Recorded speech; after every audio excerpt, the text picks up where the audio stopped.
Hi friends, Saif Ali Khan కొడుకు ఇబ్రాహీం అలీ ఖాన్ హీరోగా నటించిన సర్జాబీన్ సినిమా అమెజాన్ ప్రైమ్ లో రిలీజ్ అయింది. తెలుగు డబ్బింగ్ లో కూడా రిలీజ్ అయిన ఈ సినిమా ఎలా ఉందో ఇప్పుడు చూద్దాం. కల్నల్ విజయ్ మీనన్ కి నత్తితో బాధపడుతున్న కొడుకుంటాడు. అది అతను అవమానంగా ఫీల్ అవుతూ ఉంటాడు.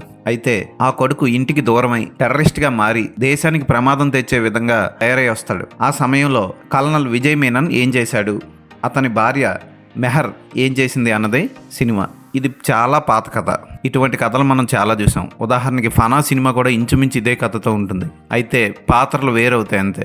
ఇబ్రాహీం అలీ ఖాన్ ఒకటో రెండు ఎక్స్ప్రెషన్స్ పెట్టుకొని సినిమా అంతా యాక్ట్ చేశాడు. ఫస్ట్ సినిమా అయినా సరే మరీ ఇంత వీక్గా యాక్ట్ చేయడం, దాన్ని దర్శకుడు కూడా సరిగ్గా చూసుకోకపోవడం పెద్ద మైనస్. ఒక ఏడుపు లేకపోతే కళ్ళల్లో కళ్ళు పెట్టి చూడడం, ఈ రెండే. అంతకు మించి ఏమీ చేయలేకపోయాడు ఇబ్రాహీం అలీ ఖాన్. పృథ్వీరాజ్ సుకుమారన్ పాత్ర ఓకే అనిపిస్తుంది, కానీ అన్నలా అనిపిస్తాడు కానీ తండ్రిలా అనిపించడు ఇబ్రాహీం అలీ ఖాన్కి. ఇక కాజోల్ పాత్ర పర్ఫెక్ట్ తల్లి పాత్ర. అసలు ఏ ప్రాధాన్యత లేని ఇలాంటి సినిమాని ఎందుకు ఒప్పుకుందాం అనుకునే లోపు క్లైమాక్స్లో మంచి ట్విస్ట్ ఇస్తారు. పర్వాలేదు, ఓకే అనిపించే ఈ సినిమాని తెలుగు డబ్బింగ్లో రిలీజ్ చేయడం పెద్ద రిలీఫ్. అక్కడక్కడ స్లోగా సాగుతూ కావాలని సాగదీసినట్లు అనిపిస్తుంది సినిమా. ఓపిక ఉండాలి సినిమా చూడడానికి. మంచి మంచి లొకేషన్స్లో షూట్ చేసే అవకాశం ఉన్నా సరే గ్రీన్ స్క్రీన్లు బ్లూ స్క్రీన్లు వేసి తీసినట్లు అనిపిస్తుంది సినిమా. ఫోటోగ్రఫీ బాగానే ఉంటుంది, బ్యాక్గ్రౌండ్ మ్యూజిక్ ఓకే, పాటలు అంత గొప్పగా ఉండవు. టైంపాస్కి ఏదో సినిమా చూడాలనుకుంటే ఈ సినిమాని చూడొచ్చు. పృథ్వీరాజ్ సుకుమారన్ తన పాత్రకు న్యాయం చేశాడు. కాజోల్ కూడా ఓకే అనిపిస్తుంది. మిగిలిన పాత్రలేమీ గుర్తుండిపోవు.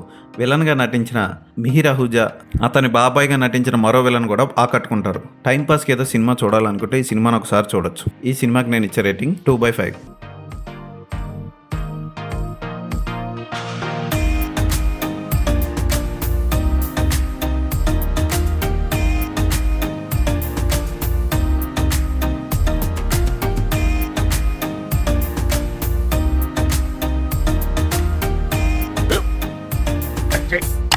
స్కూల్ బెంచ్ లో ఎంత గట్టిగా ఉందరా? కొట్రా, కొట్టు, పర్లేదు, కొట్టు. అబ్బా చైన్ పెట్టేసింది బాబాయ్. ఆ, నీకు నొప్పి ఏంటి నువ్వు కొడతావా? కమా బిట్ మీ యార్. వద్దు బాబాయ్. వాణ్ణి నేను కొట్టడం లేదమ్మా, వాణ్ణే నన్ను కొట్టమంటున్నాను. నువ్వేం కంగారు పడక్కర్లేదు. అడుగుతావేంటి?